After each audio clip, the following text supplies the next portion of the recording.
This is the new Kia Stonic, and if you're wondering why I'm running, it's to explain the fact that its name comes from a mixture of speed and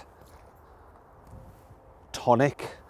Of course, that is just marketing nonsense, isn't it? Essentially what this car is, it's one of those small hatchbacks that's made to look a little bit like an SUV because they're way cooler, aren't they? So the starting price of this car, well, it just kicks off at over £16,000, but if you're going to carwow, you can get it from under £15,000. Now if you click on the pop-out banner in the top right hand corner of the screen or on the link below the video, you can see how much you can save on a new car at carwow.co.uk. The interior design of this car is pretty cool, you know. I like the features on the dash, I like the design of the ventilation system, I like the 2-level centre console there. It's interesting, that's good. As for material quality, well, yes, every plastic you touch is hard and bristle, but I can't complain too much because that's pretty much the same with all of these kind of cars at this price point. Now, there is one thing to think about with this car, and that's the trim level. So the entry-level car, it's got pretty much all you need. You get a touchscreen with Apple CarPlay and Android Auto, so even though it doesn't have sat-nav, you can use the navigation from your phone. It has things like cruise control, it has air conditioning, you get rear parking sensors, so that's all good. This particular car, though, is the first edition. And if you want the car to look as good as it can, then you need the first edition car, because otherwise you don't get the contrasting outside paints, you don't get this contrasting colours here in the dash, and it just doesn't feel quite as exciting to sit in as a result. It makes you beg the question, why bother? So this is the first edition car, like I said, and it starts from £19,500. So should you go for it? Well, I plugged the details into carwow and I got an offer back for just under £19,000. So yeah, I personally would probably upgrade in order to get the nicer looking trims and stuff. In terms of the actual satellite navigation system that you get with this particular car and the normal infotainment system you get on the lower spec car, it's all right. I mean, the graphics aren't the sharpest and it's not the most bright or snazzy system, but overall, it's not too bad. Now, if you click on the top right hand corner of the screen, the pop-out banner, or the link below the video, you can see my detailed infotainment system review for the Kia Stonic. Let's just talk about storage space. So you can fit a decent sized bottle in the door bin. You've got some more storage down here as well, and like I said, there's a cubby space here which is ideal for your mobile phone. You've got charging points there. It's even got an aux in, which is a little bit old fashioned, but hey, you do have your USB as well. One thing I need to mention about this car though is the seating position. No, it's fine, absolutely fine. There's lots of adjustment in the steering wheel and the driver's seat, but the oddest thing is this kind of car is supposed to feel jacked up like an SUV, but I can actually get as low as in a sports car. Though if you're short, you probably will want to jack your seat up. But even then, it never feels particularly high riding, so it just feels like a normal hatchback, really. Right, I'll just put this seat back down to my normal driving position so we can check out space in the back. It's all right. It's okay.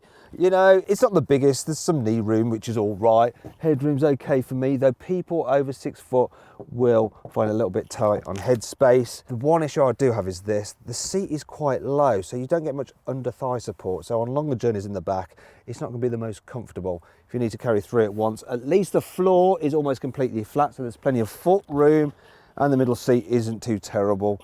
And the body, well, you know, this kind of car, it's not that wide, so really it's going to be a bit of a squeeze. Let's move on to the boot. The one thing about the Stonic is that the boot really isn't that much bigger than the Rio on which this car is actually based, and it trails that of other small SUVs such as the Renault Captur quite considerably in size. There's also a bit of a load lip to lift stuff over, which is a bit annoying when you're loading heavy items into the car. This particular model I've got here does have some underfloor storage, which is nice though. And that raisable boot floor does mean that when you fold the seats down, you do get, look, a flat low floor, which does make it easier when you're sliding items to the front of the car. There's a few places where you can hang things off, like shopping bags, off those hooks there and there. There's a few tethering points here and here as well. Now, if you want more detail on this car's practicality, click on the top right-hand corner of the screen on the pop-out card or on the link below the video to see how much stuff you can fit into this car's boot, just how easy it is to fit a child seat in the Kia Stonic, and see what it's like with 3 adults in the back by watching my detailed practicality video. Now then, it's time for the carwow 5 annoying things about this car. The main manual for the car will fit into the glove box, but there's a separate one for the infotainment system, and they've decided to do it in every single language possible pretty much. And as a result, it's so thick that it won't fit in the glove box with the main manual. so it has to be stored in a separate pocket in the boot. This badge doesn't appear to have been put on straight. It's sort of droopy. Looks like it could do with some tonic to perk it up. This car makes so many annoying little beeps and bongs, so let me just show you.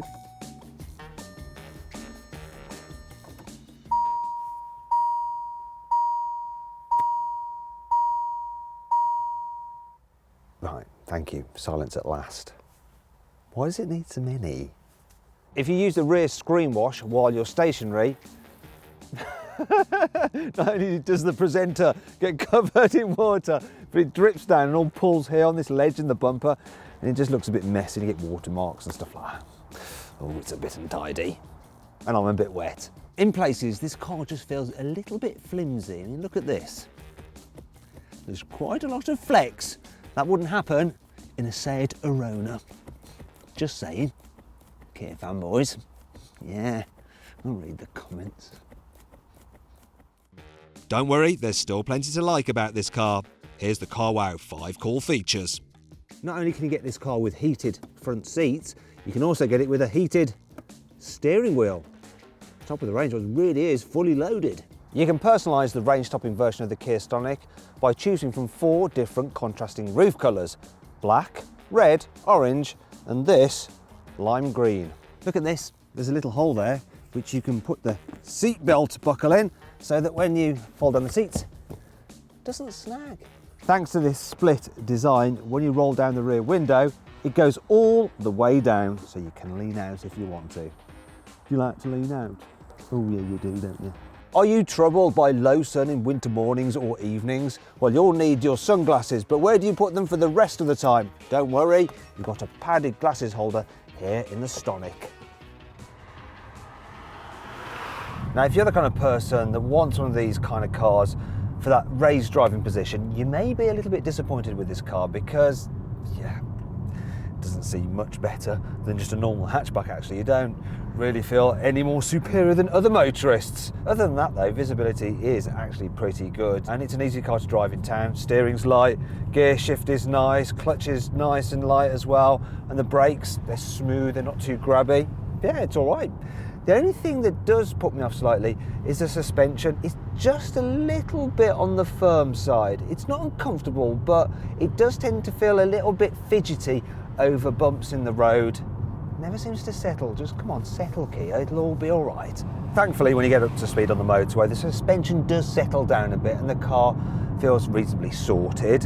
One thing you do notice though when you're going faster is the noise. You get quite a bit of tyre noise and wind noise as well. Then there's the engines. You want to avoid the 1.4 litre petrol because it's a bit weedy and it's noisy. I wouldn't go for the 1.6 litre diesel either because while it can do about 67 miles per gallon, it's quite rough. The engine in this car is the one to have, the 1 litre turbo petrol. So it's punchy. It'll do 0 to 60 in about 10 seconds. And when you put your foot down, it picks up well. It can feel a little bit gruff at lower speeds, but really it's okay. And it suits this car quite well. It's supposed to do 57 miles per gallon and I'm getting 41, which is all right. So then what happens when you come to a twisty road? Well, that slightly firmer suspension does pay off then, you see, because this car feels quite darty and nimble. And dare I say, it's a little bit sporty to drive. So you put it into a corner, it responds quite quickly to the steering, and it doesn't roll too much at all. That's one of the benefits, I guess, of it not being too tall like some other small SUVs.